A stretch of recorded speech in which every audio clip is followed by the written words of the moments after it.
for the last 15 months, Mr. Yunus's interim government has turned the country into how it used to be. He has made no attempt to reconciliate between different political factions. He has literally freed the terrorists who were convicted of terrorism-related charges, rapists who were convicted by criminal courts. The country is in the hands of a small group of criminal masterminds. He himself claimed that it was part of his meticulous design that has toppled the government. Thank you for doing this with us, Mr. Chowdhury. I just want to start straight with asking you the most obvious question about the last year coup. It's been 15 months since the overthrow of Sheikh Hasina's government. Much has happened in the past 15 years. How do you see the current situation in Bangladesh and what has happened in the past 15 months? What are your insights into it? Thank you for connecting me to your channel today. So you've asked me what has happened in the last 15 months. We've all seen what has happened.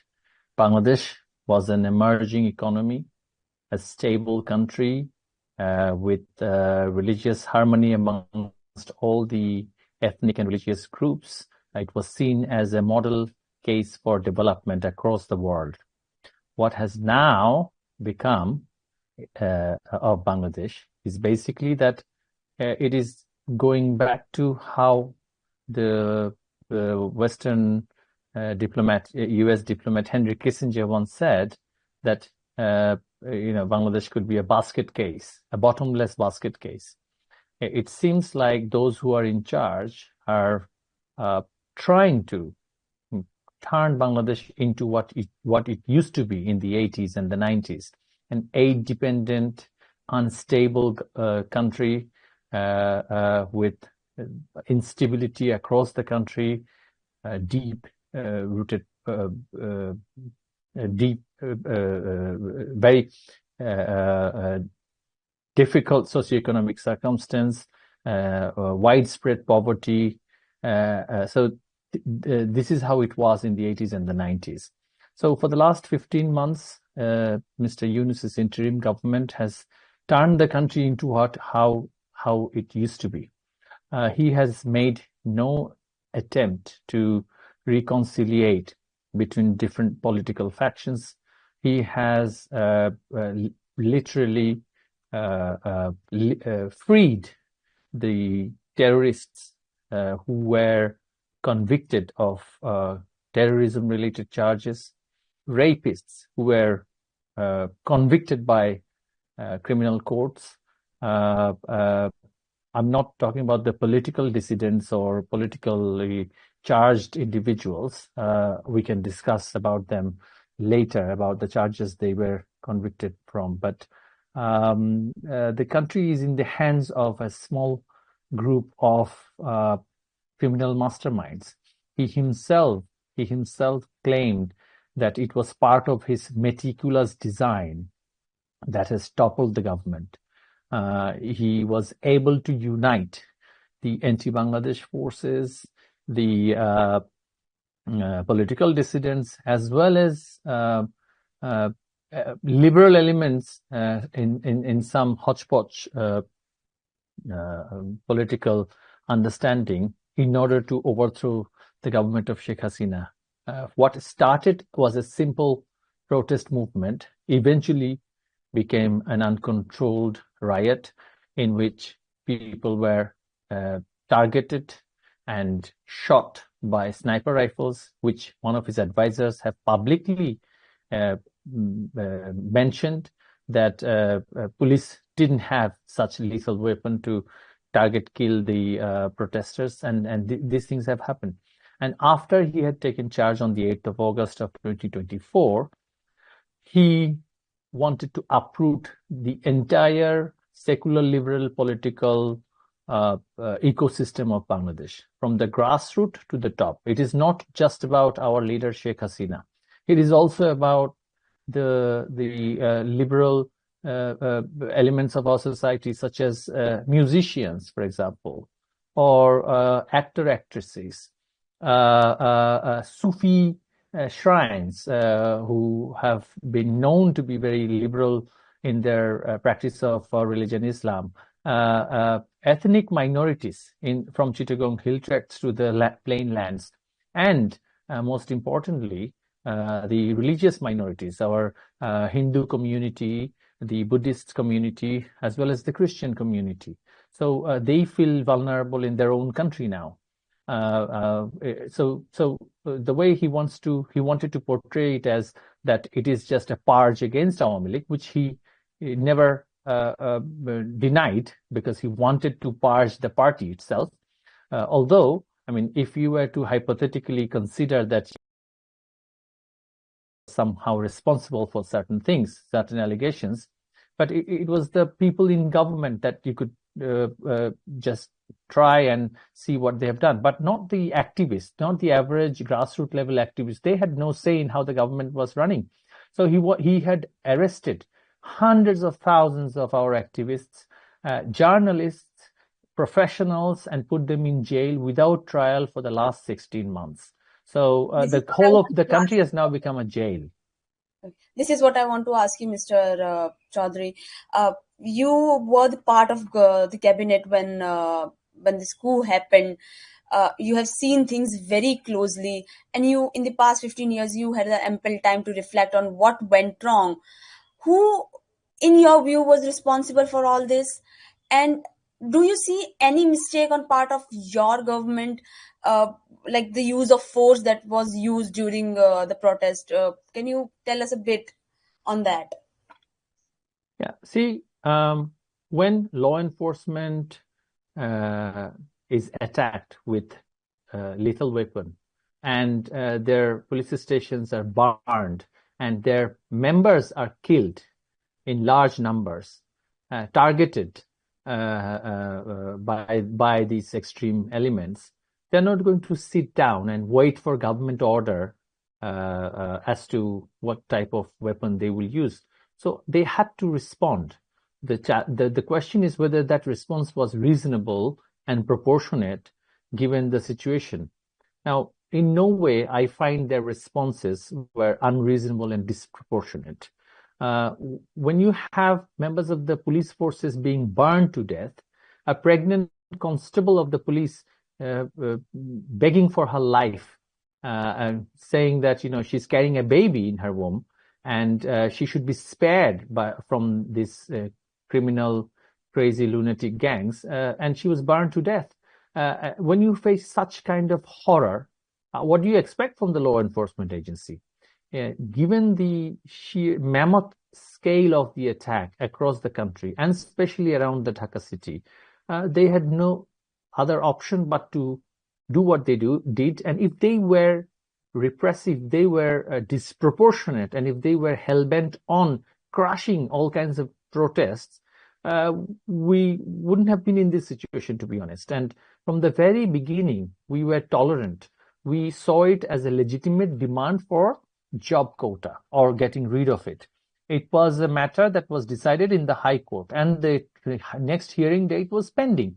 And being in the executive part of the government, we didn't want to say that we will interfere before the court has decided. If the court, and we had assured to the public that if the court decides that the quotas must be reinstated, then we would pass laws to rectify that, because it was our government which took the decision to get rid of the quotas, in fact, and the court reinstalled it. So if you are talking about our mistakes, it was in general mistakes, perhaps in terms of not taking preemptive action and not realizing that such a sinister plan was on card, and they were all fully prepared. That was the mistake, I would say, was our mistake, not preemptively taking action. But when it comes to our actual actions, I think the responses were far less than what any law enforcement would do anywhere in the planet. But do you think it was just homegrown or not, like there was involvement from outside also? Some big forces were involved into it. Do you think there were some big forces that were part of it? It's not what I think.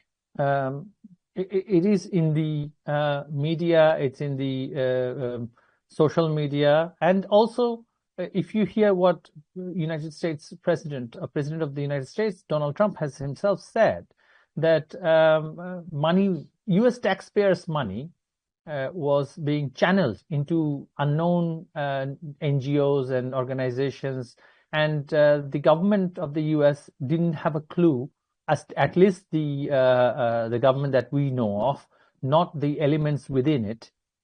They didn't know what was it being paid for. So he himself cast doubt on this kind of fundings.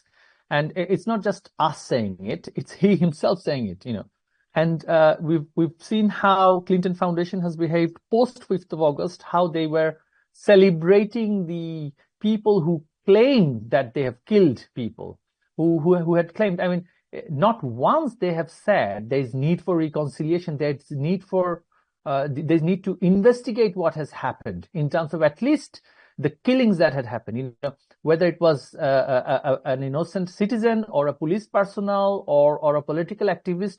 None of them had actually asked for independent investigation. What they had done was an inquiry by an office of UN in which member states have no say. They have prepared a completely one-sided report, calling it a fact-finding report, although no official sanction was given from the UN headquarters, but some staffers at the Human Rights Office at Geneva had prepared this in collusion with Yunus. And if you look at the nexus here, it was the then Hillary family, which runs the Clinton Foundation.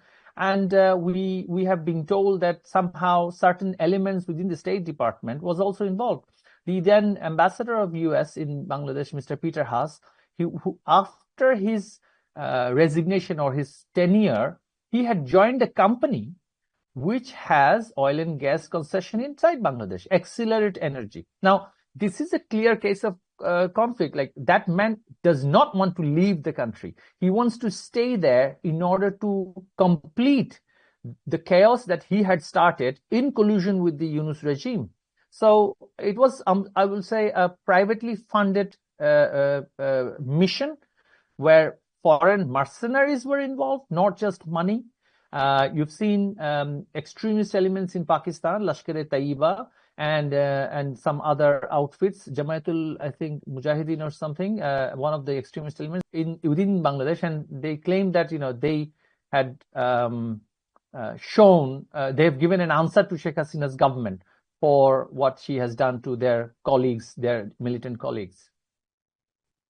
So during the entire events that were taking place, the name of one island was coming up again and again. That was the Saint Martin Island, and Sheikh Hasina herself has alleged that US sought to acquire the island for the military base. Do you think that was the reason? Because then Bangladesh government was not agreeing to it.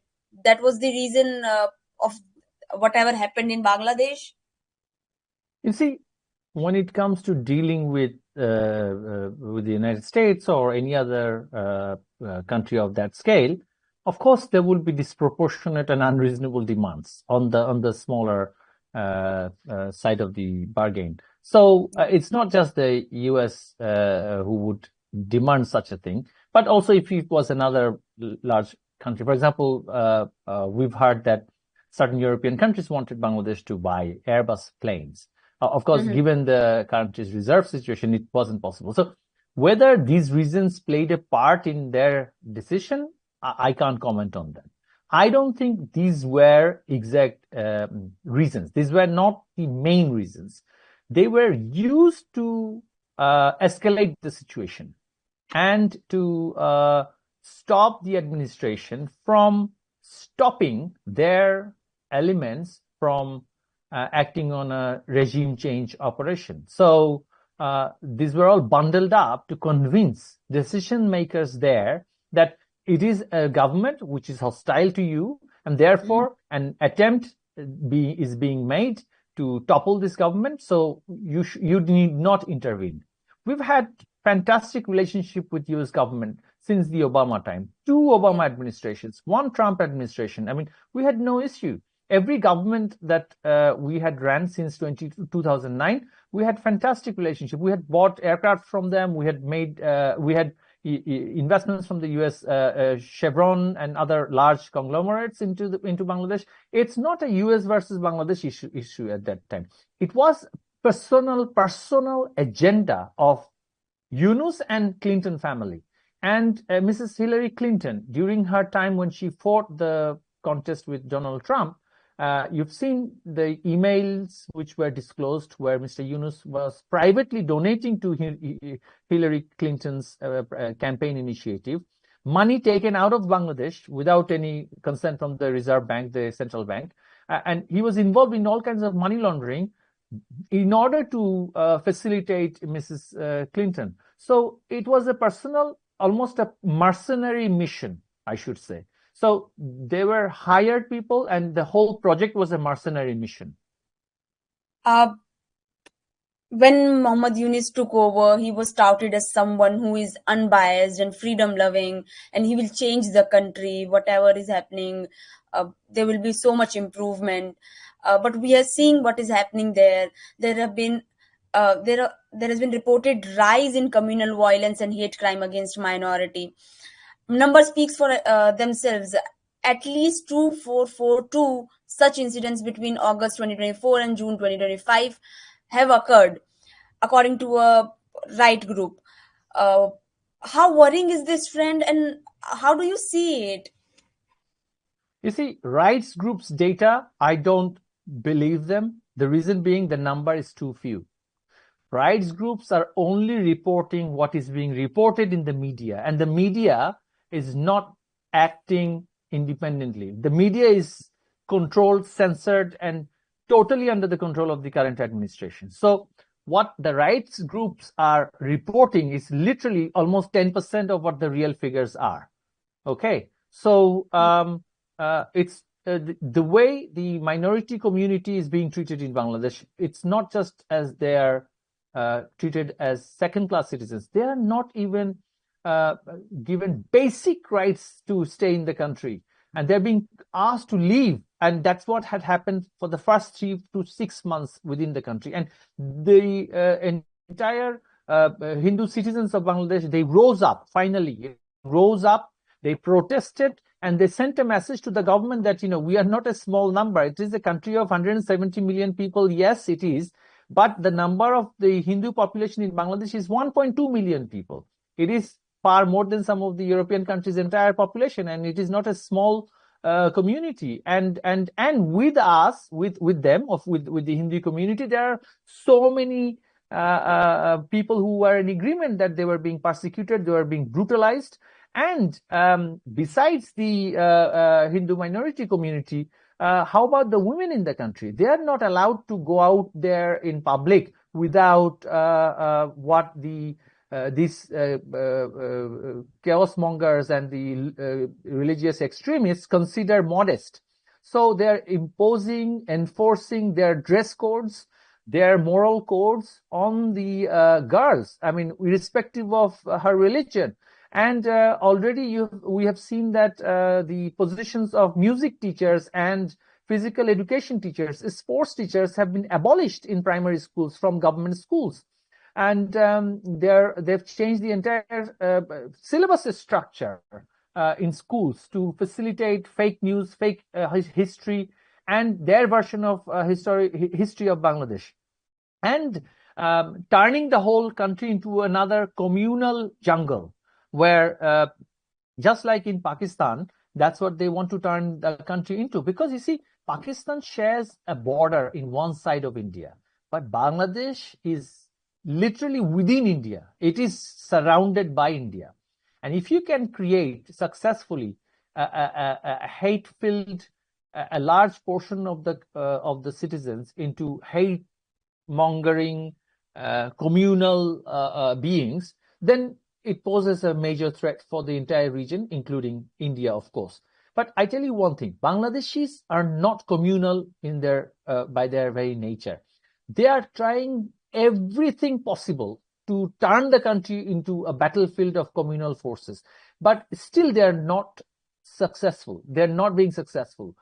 These forces are being resisted by even the religious scholars who find that, it is an attempt to destroy the sociocultural fabric of the country. And therefore, we are rising up now. So, Mr. Chaudhary, you mentioned about forces trying to turn Bangladesh into Pakistan. What we are seeing right now, that is an irony. What happened in 1971 is not a secret. Everybody knows what kind of atrocities Pakistan committed. Then it was called West Pakistan. My question is to you: how do you see when now Yunus government is cozying up to Pakistan? Military officials are visiting Bangladesh, and there are talks to improve ties. How do you see it? Isn't it a uh, what comes to your mind when you see this? You see, we never had any. I mean, of course, from the very beginning, we had problem with Pakistan because they had stolen our foreign currency reserve. They weren't paying any kind of reparation. They weren't taking their stranded citizens, the Urdu-speaking Biharis in Bangladesh, back to Pakistan. So they weren't doing any of that. So relationship deteriorated from the very beginning. However, over the years, we came to tolerate each other. It was we had a bloody past, and we wanted to, of course, prosecute their generals and their officers, but under the Shimla agreement between India, Bangladesh, Pakistan at that time, certain exemptions were given to their military personnel, so we could not prosecute them in our tribunals. However, later when we started the process of bringing the perpetrators of genocide into accountability and to justice, Pakistan had vehemently protested, started their ISIS activities within the country, clandestine activities, and not only after we had started the International Crimes Tribunal proceeding, but even before that, when BNP and Jamaat was ruling the country from 2001 to 6, they used Bangladesh as a transit point to export arms and weaponry and terrorism into India. For the whole 5 years, Bangladesh was literally a transit point for Pakistan's one of the major export abroad, which is terrorism. And we had put an end to that. And of course, they didn't like that. And because of these reasons, relationship was not good. I won't say good, but they weren't very forthcoming. They weren't very warm to us. So we were mutually, in agreement that, we can't do business with you. And in terms of trade relationship, it doesn't exist that much. In between Bangladesh and Pakistan, you have whole of India. And trade is just not possible between Bangladesh and India. There's not much to trade between us. Whatever trade we've had, it was done through the Dubai port or Singapore port or the Colombo port or whatever, the shipping trades that we had. But this government, after coming into power, this Yunus regime, suddenly out of nowhere, well, there was no public demand even. I mean, Bangladesh is not a country where Pakistan is warmly received across the society. It's not just, maybe in Dhaka, in certain elite quarters, they have that, romantic legacy of the Pakistan time amongst the Razakars or the collaborators or the beneficiaries of the Pakistani regime. But across the country, you will not find much sympathy for the country, for Pakistan. But out of nowhere, suddenly there is increased military cooperation. I mean, we know what Pakistani military is all about. It's just a front for the ISI. Pakistan militaries, most of the officials do serve in inter-services intelligence, which is their main military intelligence service, which is responsible for export of terrorism abroad. It's not just my word, it's the Americans have said that also. ISI was keeping bin Laden within Pakistan, and such an organization is now allowed to open desk in Bangladesh. So after our government had started its reign, Pakistan did not send their ISI officials anymore because their cover would be exposed. So, and now they're opening up their desks in Bangladesh. So for what reason? It's the sole purpose is to turn Bangladesh into a vassal state of the ISI. Yeah. And if these people, these so-called freedom of speech mongering, democracy-minded, human rights selling, these fancy quote-unquote revolutionary, I call them rioters, if they were so keen on human rights, why have they not said a single word on Imran Khan, who is the most popular politician in Pakistan, who is detained by this criminal intelligence service? And why have they not said anything about the civil society of Pakistan, who are fighting this extremist agency of their own country? Why have they not said anything about the people of Balochistan, who are in similar independence fight like the Bengalis have done in 1971? Of course, they don't want to say anything about them because they only want to cozy up to the extremist element of Pakistan, which is the ISI, which is the military, which is the Punjabi elite of Pakistan, which is exploiting Pakistan for the last 75 years. This is not about principles and values and friendship. It is about turning Bangladesh into a vassal state.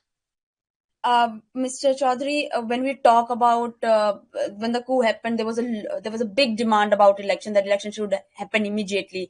The interim status of the government has raised question about its democratic legitimacy. Elections are in February. As of now, elections are in February. Awami League have been banned from the election. How do you view the credibility and future of the interim government? And are you in touch with any of the Awami League supporters? Are they planning to contest election independently? And do you have any other tactics to circumvent the ban?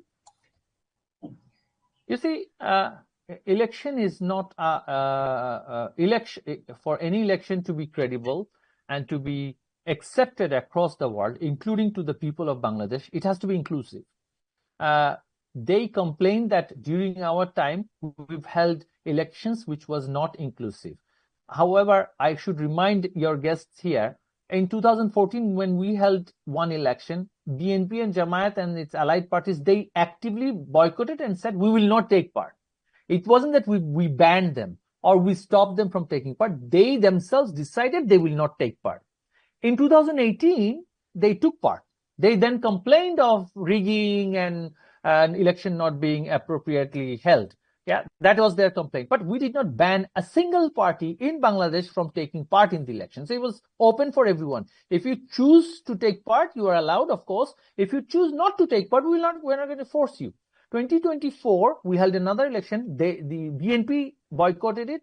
They did not take part. Jamaat Islami boycotted it. But many independent candidates stood. In the parliament during that time, 68 MPs were elected who stood as independent candidates. So, I mean, it was more than number of BNP candidates which were elected in 2009 election, an election regarding which they have not much complaint about. So, and for us, they are banning us. They are proscribed. We are a proscribed organization.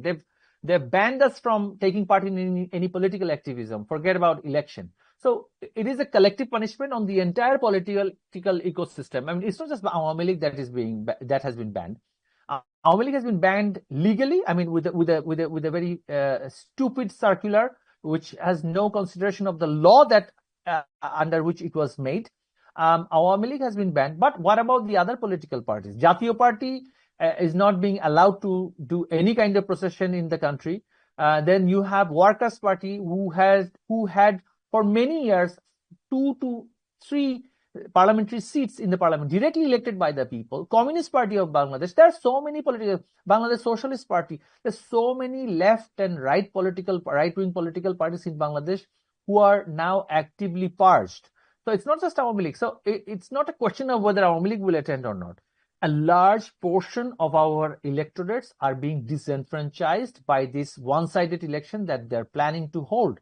So we are not going to let it go that easily. Our voters will actively boycott. And when I say actively boycott, I mean that it will not just be that silently they are not going to the polling stations. They will be protesting, of course, also. And protests could take many forms. It could be active protests and it could be silent protests as well. So we need to wait for the time of the election. And also, given the law and order situation right now, even the BNP politicians are now thinking whether it is a gimmick, whether it is a trap that the Yunus regime has set for themselves, whether it is a mirage to keep their hold on power for indefinite period of time.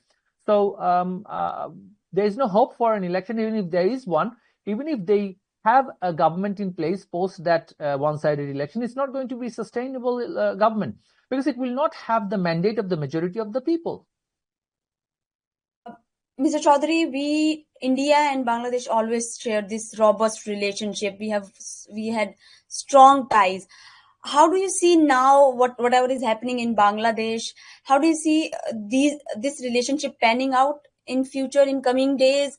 What do you think about it? You see, Bangladesh and India shares a tie which is not defined through just diplomatic relationship or political relationship. It's not just geography that surrounds us across Bangladesh, India being the country. It is the cultural tie, the linguistic tie, the spiritual connection with the whole region. We have Bengali ethnic people in Bangladesh as well as in India, in many states, not just one. We have linguistic ties with not just Bengali speakers in India, but also, in the neighboring regions such as Northeast India, Assam, and so on and so forth. We have religious ties, both Hindu and Muslim communities of Bangladesh have relatives on this side of the border, have pilgrimage sites in this side of the border and over there as well. People come from Bangladesh to India, even Muslims do, to visit the Sufi shrines which are in Ajmer, which are in Delhi, which are in different parts of India. They come for religious education, for medical service, for educational service, for many different reasons. And India and Bangladesh had this tie for a long time. We owe our existence to the people of India, to the defense forces of India. People have no issue with India and never had any. It is a small portion of our society, and unfortunately, they are now in charge of government. It is a section of Jamaat-e-Islami and a section of BNP and this Yunus party, the NCP gang. They are promoting a fake anti-Indian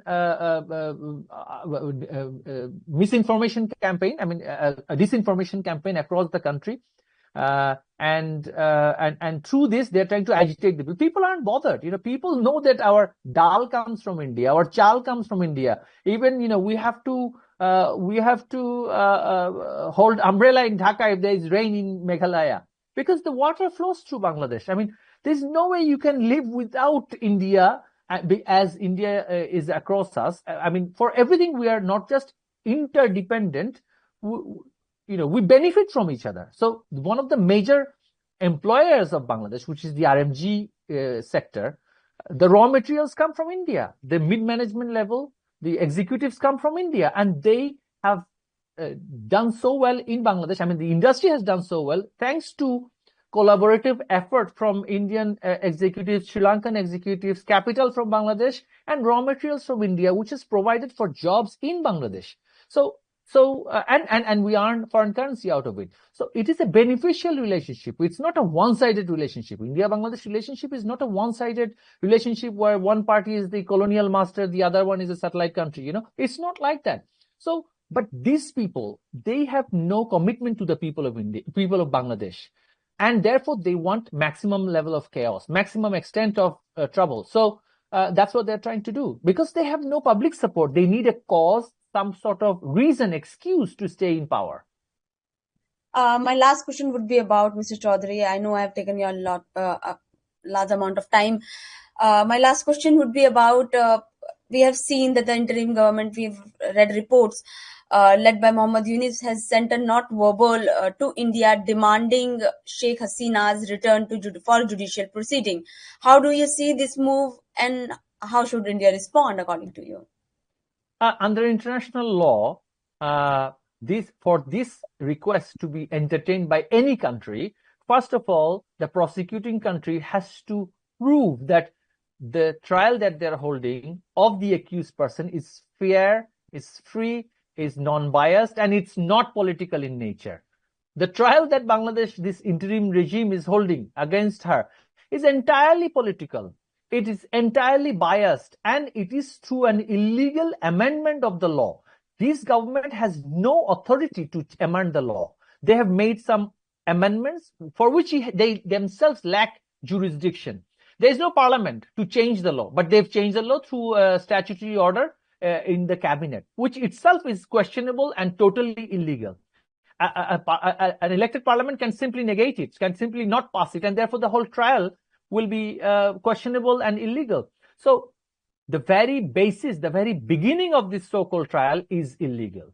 And therefore, no country on this planet will entertain this kind of request. Forget about fairness and procedural propriety and the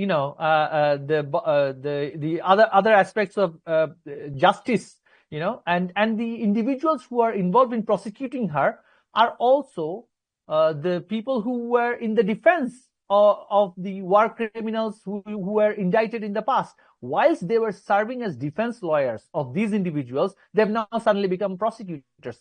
Fundamentally unjust, absolutely illegal, and therefore Indian government, it's not just the Indian government, even if she went to the United States, the government there wouldn't even entertain it. So they're just trying to finger point at India because that's where she is. For many different reasons, she's now staying in India. If she had gone to Europe, for example, they would never have even entertained this request ever. So now they have to, of course, say something against India, which is why they're now saying it. They know what they're doing is illegal. They know it will never be entertained by any country on this planet.